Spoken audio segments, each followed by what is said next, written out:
Hey guys, I just wanted to do my second video.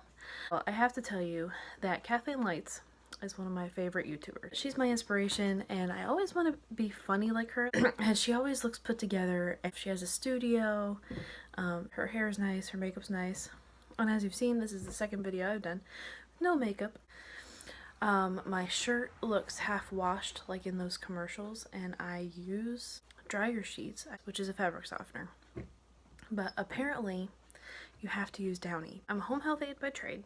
I am privately contracted with 3 families. So what that means is that I don't work for an agency. I'm not certified as a CNA. I used to be, but the only reason you need it really is to be able to work in a nursing home. So I really enjoy what I do. I like being one-on-one. It's much different than working in the public. Taking care of people and changing people's lives is kind of my passion. So I have since, for the last year and a half, been a home health aide, and that's where I really like to make a difference. I have big dreams and big visions and big goals for my head, but right now, where I'm living, where I'm at, I'm basically able to lead where I'm at with taking care of my clients to the best of my ability, making sure they have a good quality of life, and that's very important for me. So I guess what I'm talking is how I got to go to this trip to Haiti, and I'm so excited about it. Well, I was excited about it. Now I'm getting nervous excited. I'm just kind of like trusting God in the process, like getting his stuff done. He's got the rest because I don't got it. It's crazy. So back in March of 2017, I was talking to a friend, talking about things that I wanted to do. There's a whole myriad of things that I want to do. What I really want to do is to, when I get out of debt, I want to be able to do some type of schooling. So I want to spend like a year to 2 years in an environment where we study the Bible and really get to know it. So we were talking about different options, and she mentioned Word of Life. And the fun thing about Word of Life is that they have a couple different campuses. They have one in New York, one in Florida, Argentina, and Panama, I think. So then she said that her brother was orchestrating a trip to Haiti, and she said there might be seats left, but she didn't know, and that I should contact him and see. So I was like, oh, that'd be a great idea. So I contacted him, and I said, hey, I heard you might have seats left on a trip to Haiti, and I was wondering if there's any room for me. If not, it's okay. At that point, the seats were all booked, and he said, there's no room at this point, but I can let you know. I was like, okay. And so they had already started raising support back then and started applying for their passports and all this stuff. So then in July, the end of July, we were getting ready to go to Des Moines, Iowa, and he's like, hey, you want to go on the trip to Haiti? We got a seat that opened up. And I was like, absolutely, I would love to. So then I was in, I put in my flight deposit and all this stuff, and like I was in. That was it. We got our letters out to raise support and all this stuff, and I decided I was going. I didn't know how I was gonna do it. Just figured God honors commitment, so I'll go and I'll get it figured out. Like, I'll decide now I'm doing it, and however it's gonna be is how it's gonna be. We all sent out letters to people who would want to support us, and so I felt really uncomfortable asking people for money, but I did know that it would be really nice to have the help. And so what was explained to me is that there are people in the world, in my community, that they'd love to go on a missions trip, but they can't because it could be health reasons. It could be our trip was full. Maybe the trips are always full when they want to go, or maybe they don't want to travel necessarily, but they want to help.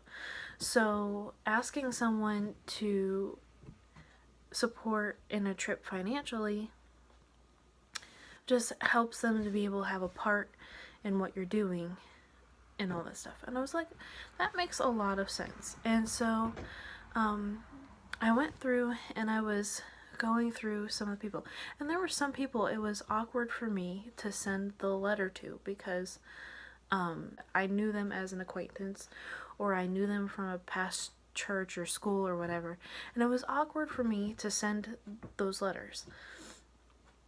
And so I just went through and I was like going through, writing down the list of names, putting their addresses down, sending out the letters and stuff. And as I was doing it, it was like this thought came into my head. I want to say it was God's thought, not my thought. It was like God telling me, how dare you not put a name on the list because it's uncomfortable for you to send a letter when I can use whatever they give, I can use their prayers to help the people in Haiti. And I was like, that's a good point.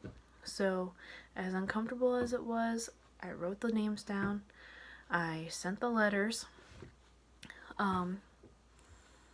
and that's what I did. Then there was a friend that I was talking to, I had sent her a letter, and she was asking me about all these questions.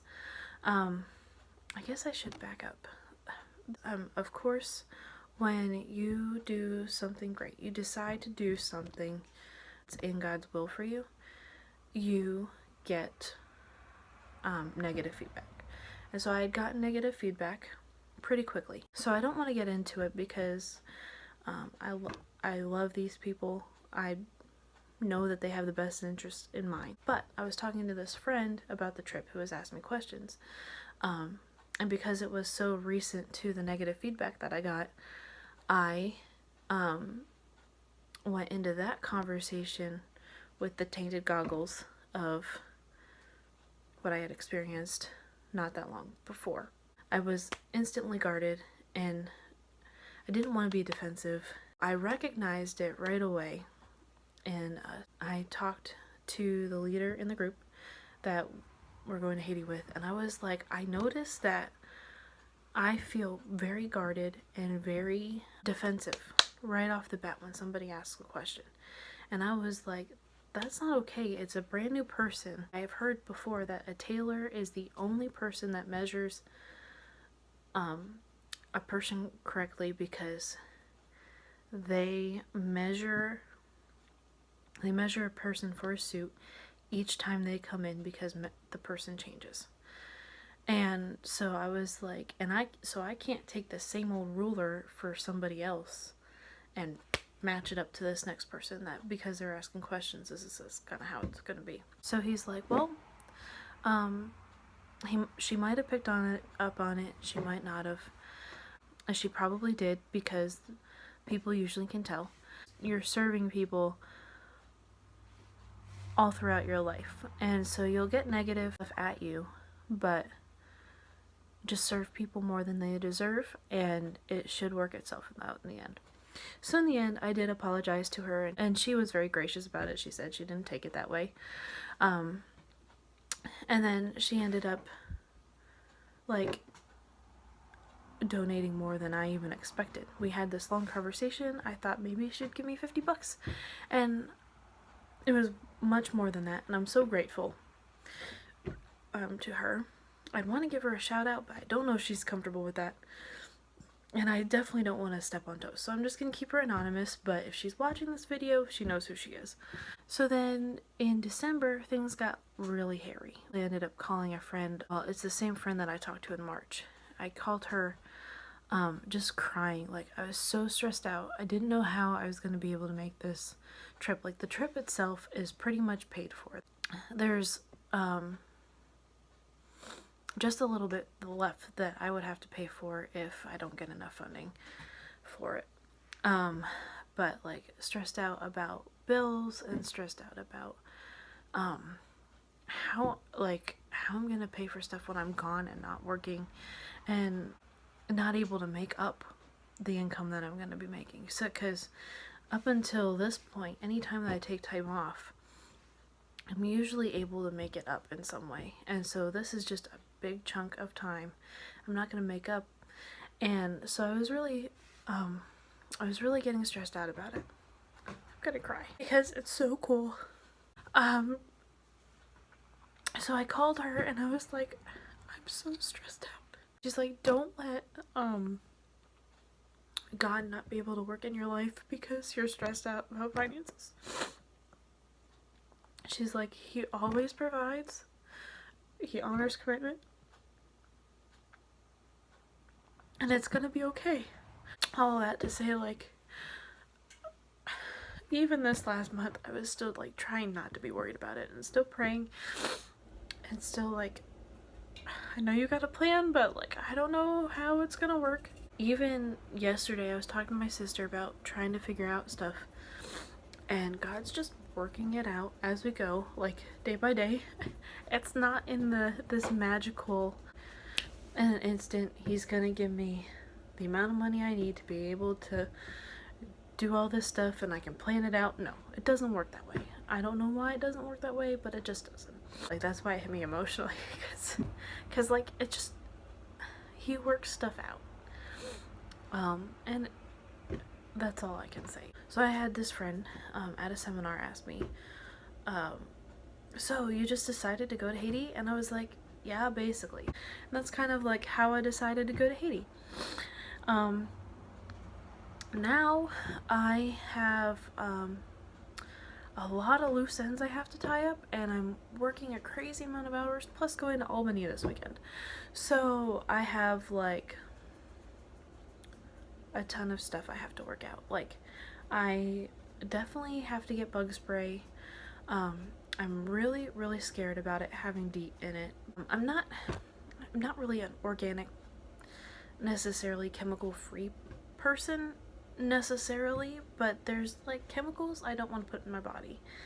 And your skin is the biggest organ. That's why you absorb a lot of stuff in your skin through the air and stuff. And I'm like, I don't want to put poison. I don't want to put poison on my skin that I'm gonna absorb, and then I'm gonna be absorbing this poison. Like, but I figure it'll be okay. Put the poison on my body, kill the mosquitoes that try to eat me, because I don't want to get malaria. I don't want to get West Nile virus, which they didn't list West Nile virus on there, but it's transmitted through mosquitoes. I don't want to get Zika virus. So I'm gonna use the bug spray. I do have the malaria antibiotics. So it just like really freaks me out to be using this bug spray. So if anybody knows of anything more natural to wear to keep away the bugs, send me tips, because there is lemongrass oil or something, but and it's obviously none of that stuff is approved by the FDA. So but putting DEET on your skin is, I don't get it. Anyways, so they have no proof of whether it just repels mosquitoes or other bugs like ticks, and I don't know what else. I'm not getting any injections because that interferes with my work, and it doesn't even matter because the Zika virus has no vaccine, no treatment. So if you get it, you just kind of have to deal with it, and hopefully you don't die, is basically what I've gathered from the CDC website, which is awesome. But it's 2 weeks. I can get back and detox. That's my plan. I guess I'm gonna say bye for now. If you like the video, let me know. Let me know if there's anything that you want to know about in the comments below. And then also hit subscribe, and I will see you guys later.